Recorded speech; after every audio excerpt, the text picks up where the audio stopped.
When her father was held captive over a debt to the Mafia, Clara Monroe, a struggling nurse in New Orleans, received a call that would change everything.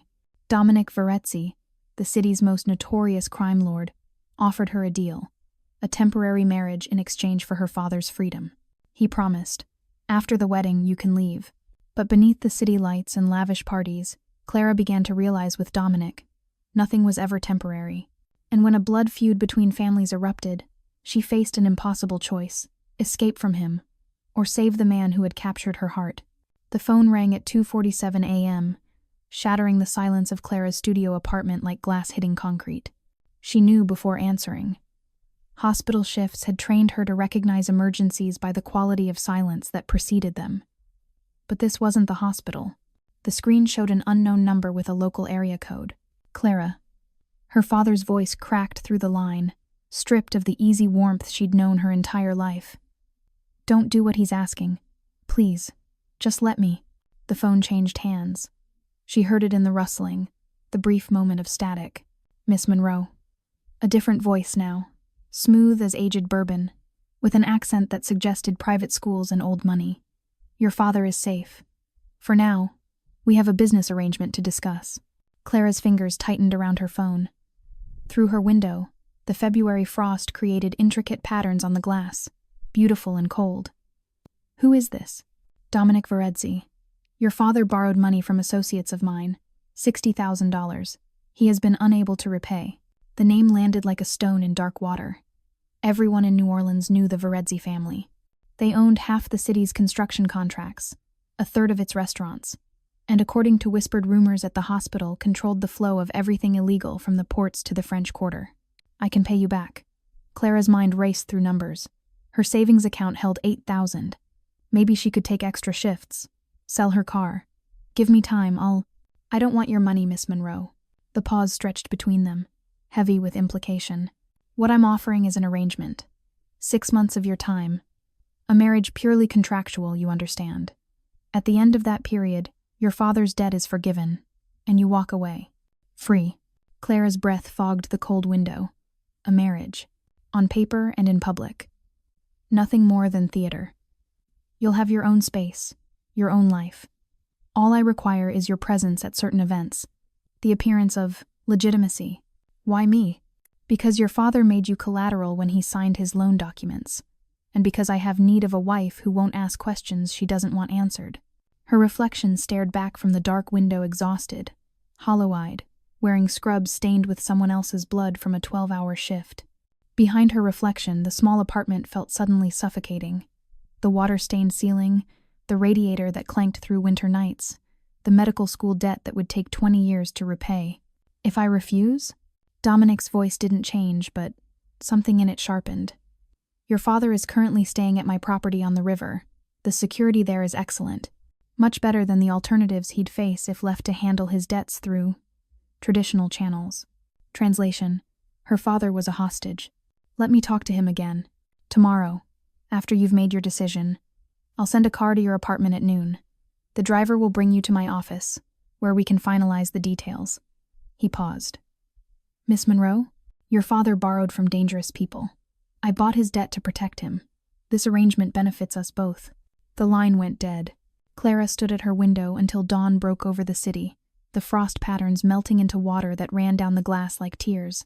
On her nightstand, her mother's wedding ring, the only thing she'd kept after her mother's death from cancer 5 years ago, caught the early light. Her father's last words before the phone was taken echoed in her mind. "Clara, you don't understand. Dominic Varezzi doesn't let go of what he holds." The car arrived at exactly noon. A black Mercedes with windows tinted so dark Clara couldn't see inside until the driver, a stone-faced man in his 50s, stepped out to open her door. She'd called in sick to her shift. The lie tasted bitter. They drove through the garden district, past mansions with columns and manicured gardens, until they reached a building that looked like it belonged in a European capital. Brass fixtures, marble steps, a doorman who nodded as if he'd been expecting her. Dominic's office occupied the entire top floor. He stood when she entered, tall, mid-30s, with dark hair swept back from a face that belonged on currency. His suit was charcoal gray, perfectly tailored, and he moved with the careful economy of someone trained in violence who'd learned to mask it under civilization. "Miss Monroe." Thank you for coming. I didn't have a choice. His mouth almost smiled. Everyone has choices. The question is which ones you can live with. He gestured to a chair across from his desk. The office was all windows and dark wood, decorated with what looked like original artwork. A Rothko hung on one wall, bleeding reds and blacks. The view overlooked the Mississippi River, brown and eternal. Clara remained standing. Where's my father? Safe. He's being treated very well at my property. Would you like proof? Dominic picked up his phone, tapped it, and turned the screen toward her. The video showed her father sitting in a sunlit room, reading a newspaper. He looked tired but unharmed. The timestamp showed it was from 10 minutes ago. Something in Clara's chest loosened slightly. The terms, Dominic said, setting the phone down, are straightforward. We marry within the month, a proper ceremony, witnessed, legal. You move into my residence. For 6 months, you accompany me to necessary social functions as my wife. You'll be provided with everything you need, clothes, security, and allowance. And after 6 months? Divorce. Amicable, quiet. Your father's debt is marked as paid in full. You receive a settlement enough to clear any debts of your own and start fresh. Clara studied his face, searching for the trap. What do you get out of this? Stability. There are business interests that require the appearance of domesticity. Families I need to negotiate with who trust married men more than bachelors. Consider it protective coloring. You're using me as a shield. I'm offering you a transaction. 6 months of inconvenience in exchange for your father's life and your financial freedom. Dominic moved to the window, hands in his pockets. Against the light, he was all sharp edges and controlled power. I don't expect you to like me, Miss Monroe. I don't even expect you to trust me. I expect you to be practical. Clara thought of her father, of the debt, of the studio apartment and the endless shifts and the slow drowning feeling of never having enough. She thought of her mother's death, how the medical bills had taught her exactly how much a life was worth in dollars and cents. I want to see him, in person, before I agree to anything. Dominic turned from the window. For a moment, something flickered in his expression. Surprise, maybe, or approval. This afternoon, I'll take you myself, and I want the contract reviewed by a lawyer. My lawyer. Now he did smile, though it didn't reach his eyes. I'd be disappointed if you didn't. Though I should mention the lawyer fees will come from your settlement. I'll pay them. He extended his hand. Then we have an understanding. Clara looked at his hand, strong, scarred across the knuckles, decorated with a heavy silver ring, the hand of a man who'd done violence, and would again. She shook it. His grip was warm, firm, and when he released her, she could still feel the pressure of his fingers. Welcome to the family, Miss Monroe. The words settled over her like a sentence. The penthouse occupied the 42nd floor of a building in the central business district. Floor-to-ceiling windows revealed the city spreading below like a map of lights and shadows. The decor was minimalist, expensive furniture in grays and blacks, abstract art, surfaces so clean they looked untouched. Clara stood in the entrance with her 2 suitcases, feeling like an intruder in a museum. Your room is down this hall. Dominic led her past a kitchen of gleaming steel and marble, past a living room with furniture that probably cost more than her car. You'll have privacy. I work late most nights. The bedroom he showed her was larger than her entire apartment. A king bed with white linens, a walk-in closet, an ensuite bathroom with a tub carved from a single piece of stone. A stylist will arrive tomorrow morning, Dominic said from the doorway. Hair, wardrobe, the necessary adjustments. Adjustments? You'll need appropriate clothing for the events we'll attend, and your appearance should reflect your new circumstances. He said it matter-of-factly, the way someone might discuss replacing worn tires. Heat crept up Clara's neck. What's wrong with how I look? Nothing. But the wife of Dominic Varezzi doesn't wear Target. His gaze traveled over her clinical, assessing. Consider it part of the costume. He left her alone in the museum room with her cheap suitcases. The stylist arrived at 8 a.m. with 2 assistants and enough bags to stock a boutique. Her name was Margot, French accent, severe black dress, eyes that catalogued Clara's flaws in seconds. We have work to do, she announced. 4 hours later, Clara barely recognized herself. Her hair, previously a mousy brown she'd kept in a practical ponytail, now fell in glossy waves the color of dark honey. Her nails were shaped and polished. Her eyebrows had been resculpted, Margot's word. The closet was filled with dresses and shoes and coats that probably cost more than her student loans.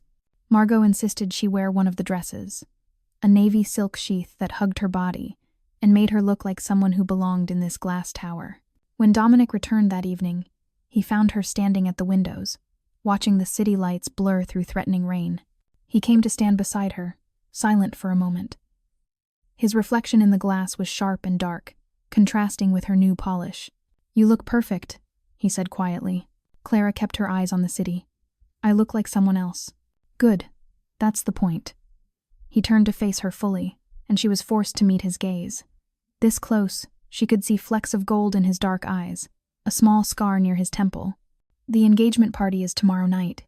You'll meet the people who matter in my world. Some will try to charm you, some will try to test you. All of them will be watching. What should I do? Stay close to me. Speak only if spoken to. Smile. Let them see exactly what I want them to see. A woman I've claimed." The possessiveness in his voice made her skin prickle. "I'm not your property. For the next 6 months, that's exactly what you need to be, at least in their eyes." He reached out and traced the line of her collarbone with one finger, so lightly she barely felt it.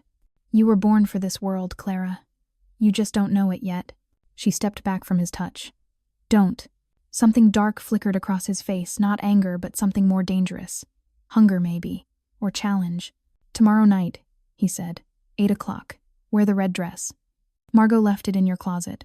That night, Clara stood in front of the bathroom mirror in the marble tomb of her new bedroom. The woman staring back was elegant, expensive, transformed. The engagement ring on her finger platinum, with a black diamond the size of her thumbnail, caught the light. It felt heavy as chains. The party occupied the rooftop of the Monteleone Hotel, transformed into a garden of lights and luxury. White flowers everywhere, chandeliers hanging from temporary structures, a string quartet playing something classical and sad. Clara wore the red dress silk, backless, cut to display the elegant lines Margot had revealed. The shoes hurt her feet. The diamond earrings Dominic had given her that afternoon felt like weights pulling her down. "Breathe," Dominic murmured in her ear as they stepped from the elevator. His hand rested on the small of her bare back, possessive and warm. "You look like you're heading to an execution." "Isn't I?" His laugh was soft and genuine. "Only if you fail to perform." The rooftop was crowded with people who moved through the space like sharks. Expensive suits, designer dresses, the kind of casual wealth that never needed to announce itself. They turned when Dominic entered, a ripple of attention following him like a wake. Dominic. A man in his 60s approached, silver-haired, with a smile that belonged on a predator. "The rumors are true then." "Sergio."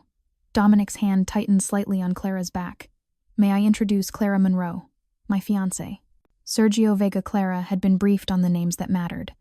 He controlled the ports, ran shipping operations that were definitely not all legal, and had been an ally of the Varezzi family for 20 years. "Lovely." Sergio took her hand and kissed it, his lips cold and dry. "You've done well, Dominic. Absolutely lovely." His eyes, when they met hers, held no warmth at all. "Mr. Vega," Clara managed. "Your father," Sergio said, still holding her hand, "is being kept very comfortable at the river property, I understand. Such a fortunate arrangement." The threat was subtle but unmistakable. Dominic's voice turned to ice. "Clara's father is family now. Protected." Of course," Sergio released her hand. "I only meant to offer my congratulations. Family is everything, after all." When he walked away, Clara's hand was trembling. The evening continued in a blur of introductions, business associates, political figures who pretended not to know what Dominic really did, women who looked at Clara with varying degrees of envy and calculation. Dominic played his role perfectly. He touched her constantly, hand on her waist, fingers brushing her arm, standing close enough that she could feel his body heat through the silk dress. To anyone watching, they looked like lovers who couldn't bear separation. Clara forced herself to smile, to laugh at jokes she didn't understand, to let herself be displayed like a trophy Dominic had won. Near midnight, he pulled her onto the dance floor. The quartet was playing something slow and haunting. His hand slid around her waist, drawing her close. "You're doing well," he said against her ear. "I feel like a trained animal. You feel like my future wife." His hand moved lower on her back, his body pressing against hers in a way that blurred the line between performance and something else. "They believe it. That's all that matters." Clara forced herself to meet his eyes. This close, She could see the calculation in them, but also something darker, genuine desire maybe, or just the satisfaction of control. How much longer? As long as it takes. When the song ended, Dominic led her to the edge of the rooftop where the city spread below them, a carpet of lights and possibility. He reached into his jacket and produced a black velvet box. For you. Inside was a necklace black diamonds arranged in an intricate pattern, cold and beautiful as ice. Dominic lifted it from the box and moved behind her. She felt his fingers on her neck as he fastened the clasp, his breath on her skin. "To remind you that you belong to me," he whispered. The diamonds settled against her throat, heavy and cold.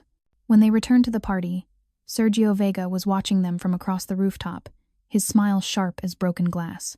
They returned to the penthouse after 2 a.m.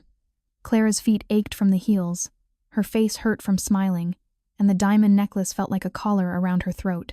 Dominic poured himself a drink at the bar whiskey, neat, and loosened his tie. "You exceeded expectations," he said. Clara kicked off the shoes, not caring where they landed. "I'm so glad I performed well." "You did more than perform." He approached her, glass in hand, eyes dark and unreadable. "You made them believe." "Believe what?"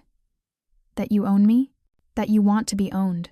The words hung between them, dangerous and true in some way. Clara didn't want to examine. He set down his glass and reached for her, fingers sliding into her hair, tilting her face up to his. "May I?" Clara should have said no. Should have remembered this was theater, business, a 6-month contract and nothing more. But she nodded. Dominic kissed her slow, deliberate tasting of whiskey and darkness. His hand tightened in her hair, his other arm pulling her against him until she could feel every hard line of his body through the silk dress. It was brief, controlled, but it sent heat flooding through her veins like a drug. When he pulled back, his eyes held something fierce and possessive. 6 months, he said quietly. Remember that. He left her standing in the middle of the living room, heart racing, lips still tingling from the kiss. She touched her mouth, trying to understand what had just happened. The necklace around her throat suddenly felt less like jewelry, and more like a promise or a threat. Clara couldn't sleep. The bed was too soft, the room too quiet, her mind spinning with the evening's events and the taste of Dominic's kiss still on her lips. At 3 a.m., she wrapped herself in a robe and went to the kitchen for water. Her phone was charging on the counter. The screen showed one new message from an unknown number. "Don't trust him. He'll kill your father after the wedding. Get out while you can." Clara's hand froze on the glass. She read the message again, heart hammering. She checked the number blocked, untraceable. From down the hall, she heard Dominic moving in his room, the shower running, normal sounds that suddenly felt ominous. Clara saved the message, deleted the notification, and stood in the dark kitchen with the weight of the diamonds around her neck and a new kind of fear spreading through her chest. The wedding took place on a Friday in early March, at a private estate on the banks of the Mississippi River. The house was antebellum white columns, sprawling gardens, the kind of place that came with ghost stories and blood in the foundations. Clara woke that morning in the penthouse to find Margot and her team already setting up in the bedroom. "The dress is ready," Margot announced. "We have 4 hours." The gown was winter itself, white silk and lace, cut close to her body, with a train that spilled behind her like snow. It must have cost more than a year of her nursing salary. Margot worked on her hair, her makeup, transforming her once again into someone who belonged in Dominic's world. Clara stared at herself in the mirror and saw a bride beautiful, polished, and completely hollow. The anonymous message from a week ago still haunted her. She'd received 2 more since then. "He's using you. Get proof. Your father knows too much. That's why he's really being held." She hadn't told Dominic. Hadn't told anyone. The ceremony was scheduled for 4 p.m. Golden hour, Margot called it. The light would be perfect for photographs. Clara was driven to the estate separately, as tradition demanded. The grounds were filled with cars, security personnel in dark suits speaking into earpieces, guests arriving in expensive vehicles. Inside the house, she waited in a small room while the string quartet played outside and people took their seats. A knock on the door. A young woman entered mid-20s, dark hair, wearing a server's uniform. "Miss Monroe? I was told to give you this." She held out a USB drive. "It's from your father." Clara's heart stuttered. "My father? He wanted you to have it. Before the ceremony." The woman glanced nervously at the door. "He said you'd know what to do." She left before Clara could ask questions.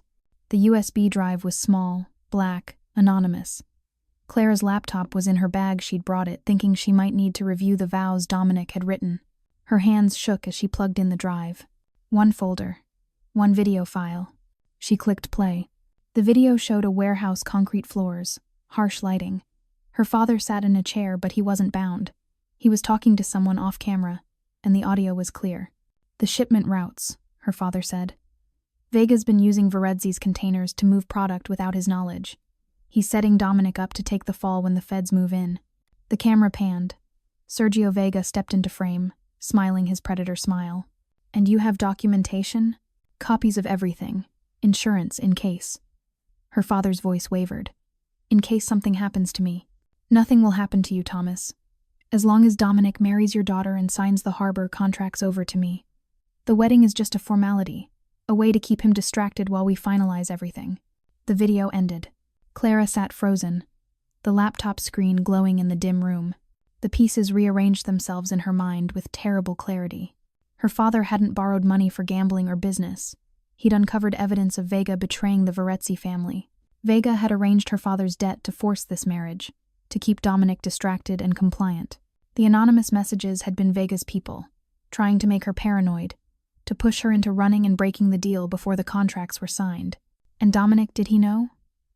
Or was he being played just as thoroughly as she was? Another knock. "Miss Monroe? It's time." Clara closed the laptop with numb fingers, slipped the USB drive into her bouquet, and stood. The dress whispered around her legs. The diamonds at her throat caught the light. She walked down the aisle through a garden of white flowers and black-suited security, toward where Dominic stood under an arch of roses, handsome as sin in a black tuxedo. His eyes met hers as she approached, and she saw something flicker there, concern, maybe, at whatever expression she was failing to hide. The officiant began to speak. Clara barely heard the words. She was marrying a man she didn't trust to save a father who was a pawn in someone else's game. And when Dominic took her hand to slide on the ring, platinum, simple, binding, she looked into his eyes and wondered if this was the moment everything shattered. "I do," she whispered. His thumb brushed over her knuckles, a gesture so gentle it broke something in her chest.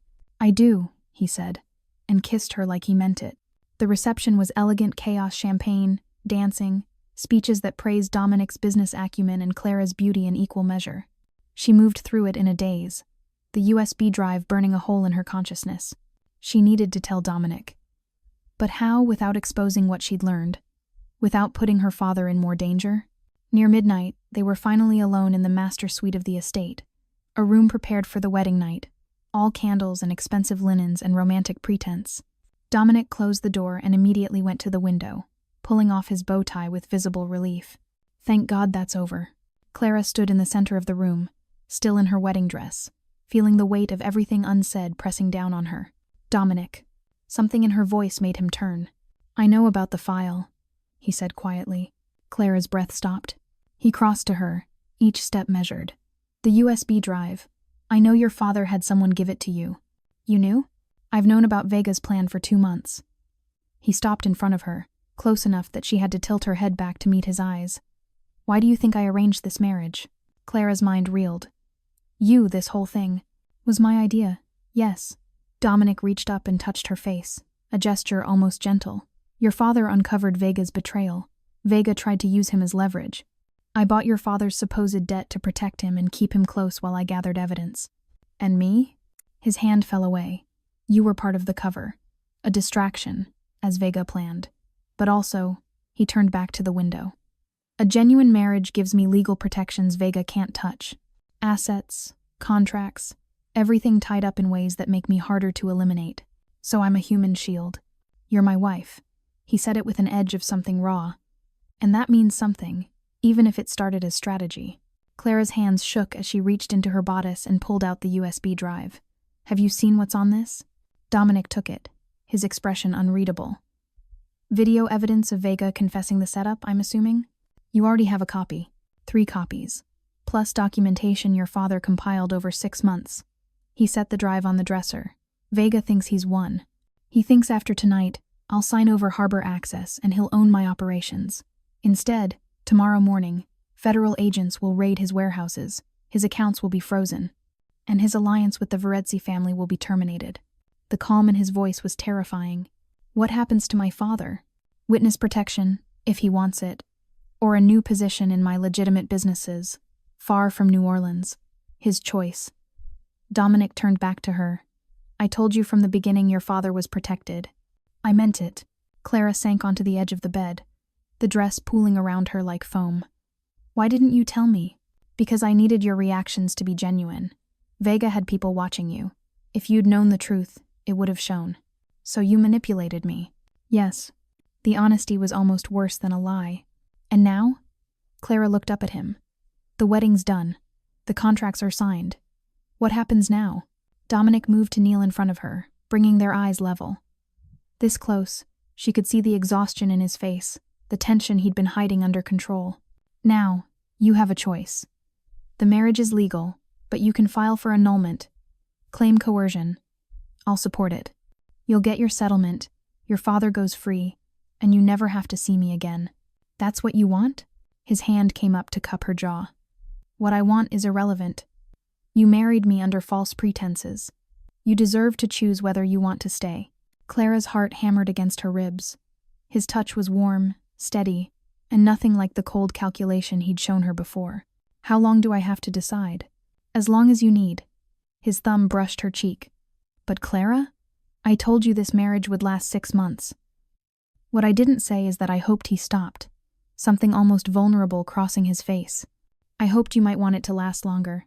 Before she could respond, his phone buzzed. He checked it, and his expression hardened. Vega's men just breached the perimeter. They're coming for the files. Clara's blood turned to ice. Here? They think I'm keeping the evidence on site. They're wrong, but he stood, already moving toward the door. Stay here. Lock the door behind me. Dominic. He turned back, and for just a moment, the mask cracked completely. If I don't make it back, there's a safe behind the Rothko painting in the penthouse. Code is your birthday. Everything you need is inside. Then he was gone. Clara stood frozen for exactly 5 seconds after Dominic left. Then she moved. She kicked off the wedding heels, pulled the diamond necklace from her throat, and went to the desk where their luggage had been placed. Her laptop was in her carry-on bag. If Vega's men were coming, they'd expect to find evidence somewhere in this building. They'd search, they'd destroy, Her fingers flew over the keyboard. The estate's security system Dominic had shown her the access codes weeks ago, part of her briefing on household systems. She'd thought it was condescension. Now she understood it was preparation. The camera feeds showed exactly what Dominic had warned. 4 men in dark tactical gear moving through the gardens toward the main house. Security personnel were responding, but they were outnumbered. Clara pulled up the building's network. Dominic's security was sophisticated, but she'd spent 2 years working in hospital IT before nursing school. She understood systems, protocols, vulnerabilities. She sent a message through the security network to the head guard. Intruders in East Garden. Varezzi is in the south wing. Lock down everything except his position. Then she did something else. She accessed the smart home system and triggered every electronic lock in the building except the ones between Dominic's location and the exit. Created a maze, a trap, a way to funnel Vega's men exactly where Dominic needed them. On the camera feed, she watched Dominic appear in the hallway, alone, waiting. He'd positioned himself in front of the library, the room where Vega would expect to find the files. Vega himself appeared on the feed, flanked by 3 men with weapons. Clara's heart seized. She could see Dominic's face on the grainy camera image, calm, cold, ready for violence. Vega said something. The audio was muted on the feed, but Clara could read his lips. Where are the files? Dominic smiled. Even through the camera, it was terrifying. She watched him reach into his jacket. For a weapon, Clara thought, but instead he pulled out a phone and held it up. The files were never here. They were already with the FBI. Vega's face twisted with rage. He raised his gun. Clara acted on instinct. She triggered the fire suppression system directly above Vega's position. Not water, but foam, designed for electrical fires. It exploded from the ceiling, coating Vega and his men in thick, blinding white. On the cameras, she saw Dominic move. Fast, brutal, efficient. 2 men went down before they could clear their vision. A third raised his weapon, but Dominic caught his arm, twisted, and the gun clattered away. Vega himself stumbled backward, wiping foam from his face, reaching for a backup weapon. Dominic kicked it from his hand and put him on the ground with one strike to the throat. By the time security arrived, all 4 intruders were subdued. Clara sat back in her chair, hands shaking, adrenaline flooding her system. The door to the bedroom opened. She spun, heart hammering. Dominic stood in the doorway, suit torn, a cut on his cheek bleeding, breathing hard. His eyes found hers and something in them softened. "You locked down the building. I thought it might help." He crossed to her in 3 strides and pulled her up from the chair into an embrace so fierce it drove the breath from her lungs. His heart pounded against her chest, his hands tangling in her carefully styled hair. "Thank you," he breathed against her neck.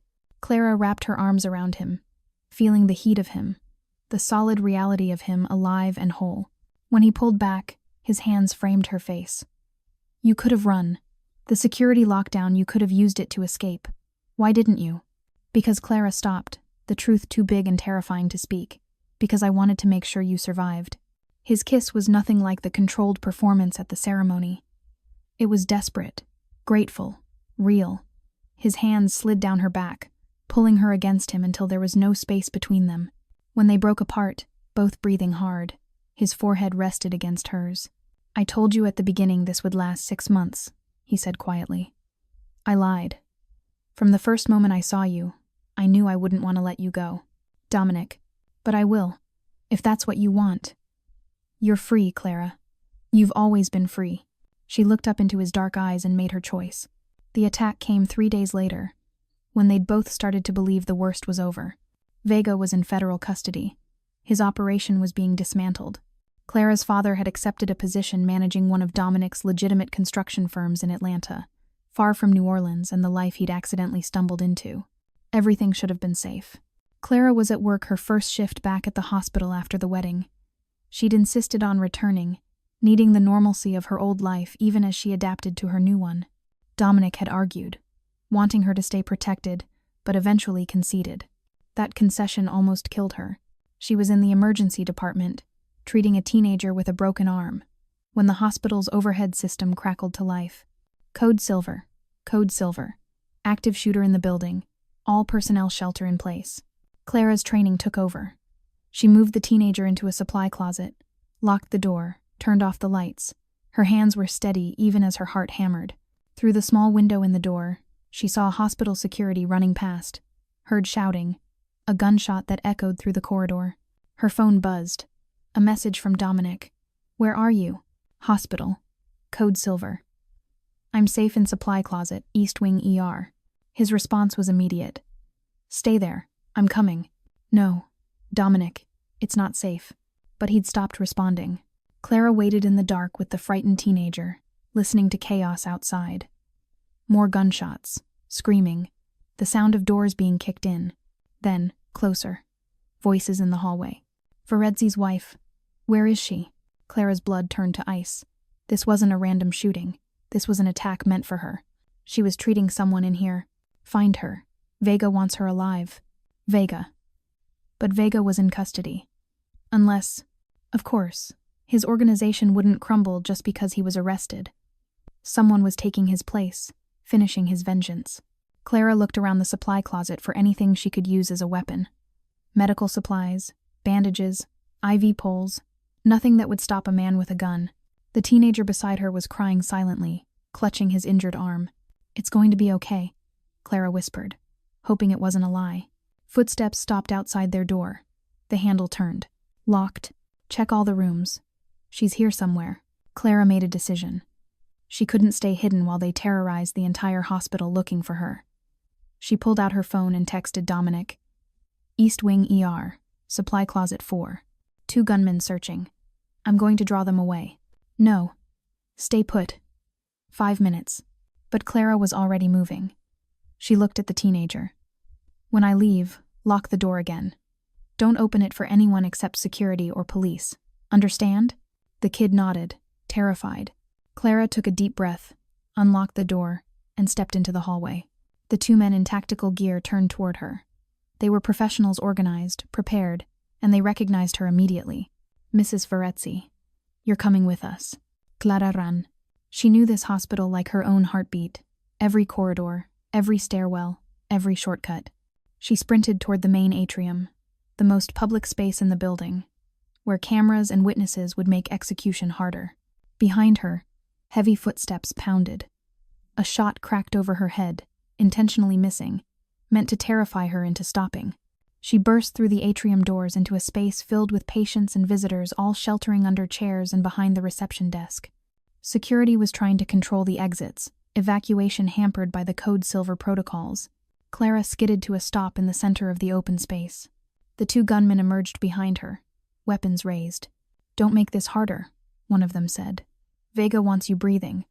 But he didn't say how much you had to be bleeding. Then, from the main entrance, a voice cut through the chaos like a blade.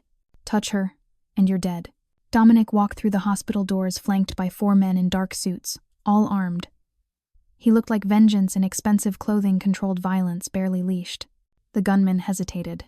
"This doesn't concern you anymore, Varezzi," one of them said. "Vega's organization has new management. Your truce died with his arrest. Then you've made a fatal miscalculation." Dominic's voice was ice. "Because that woman is mine, and I burn down cities for what's mine."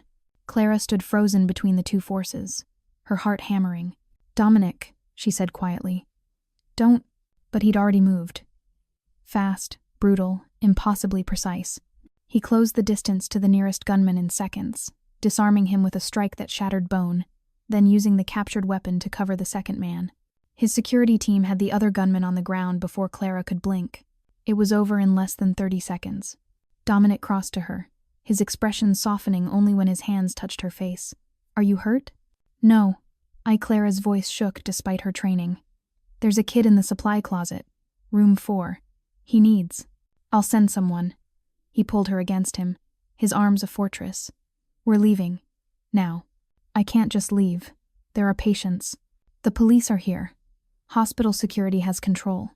You've done your job." His eyes bored into hers, fierce and protective. "Let me do mine." They went to a safe house. Dominic maintained in the French Quarter a townhouse behind high walls and iron gates, far from the penthouse and its glass vulnerabilities. Clara sat in the living room wrapped in a blanket despite the warm night, shock finally setting in. Dominic poured her tea she didn't drink and knelt in front of her like he had on their wedding night. "I should have protected you better. You got there in time." "Barely." His hands covered hers, warm and solid. "Vega's second-in-command planned this. He's been captured. But Clara, this life, my world, it will always be dangerous. I can offer you protection, security, more guards than you can count, but I can't promise safety." Clara looked at their joined hands. His knuckles were bruised from the fight. Hers were steady, trained by years of emergency medicine to remain calm in crisis. "When I was in that supply closet," she said slowly, "I wasn't thinking about our contract, or the 6 months. I was thinking if something happens to me, I'll never get to tell him." "Tell me what?" She met his eyes. "That this stopped being fake somewhere between the engagement party and the wedding. That when you kissed me in the penthouse, I knew. That today, when I saw you walk through those hospital doors, Her voice cracked. "I love you. And I hate that I love you, because it's terrifying and irrational and nothing like what I planned for my life."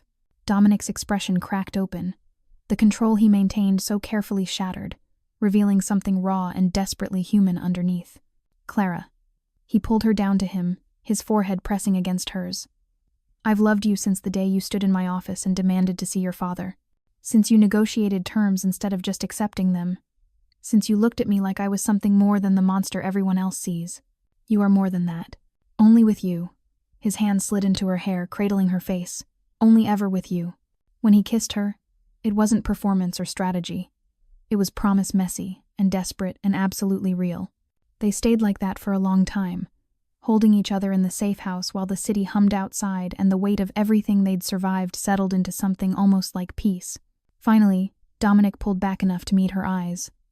"The marriage contract said 6 months. After that, you were free to go. I remember. I'm voiding that contract." Clara's heart stuttered. "What?" "If you stay, it won't be because of a deal or a deadline. It will be because you choose to." His thumb traced her cheek. "I need you to choose me, Clara.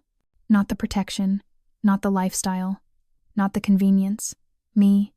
All of it, the danger, the darkness, the impossible complications of loving a man like me.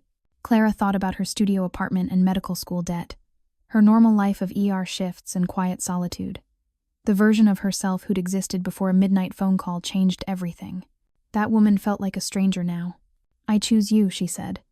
"Every terrible, complicated, dangerous part of you. I choose this."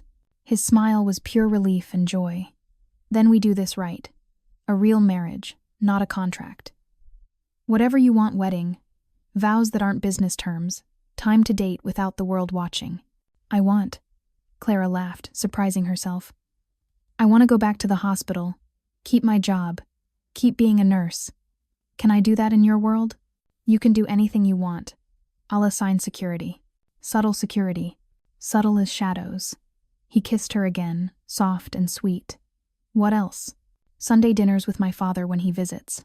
No business talk, no guards in the room, just family. Done." And Clara paused, gathering courage. "I want you to teach me. Your world, your business, how to protect myself and the things I love. I don't want to be sheltered. I want to be your partner."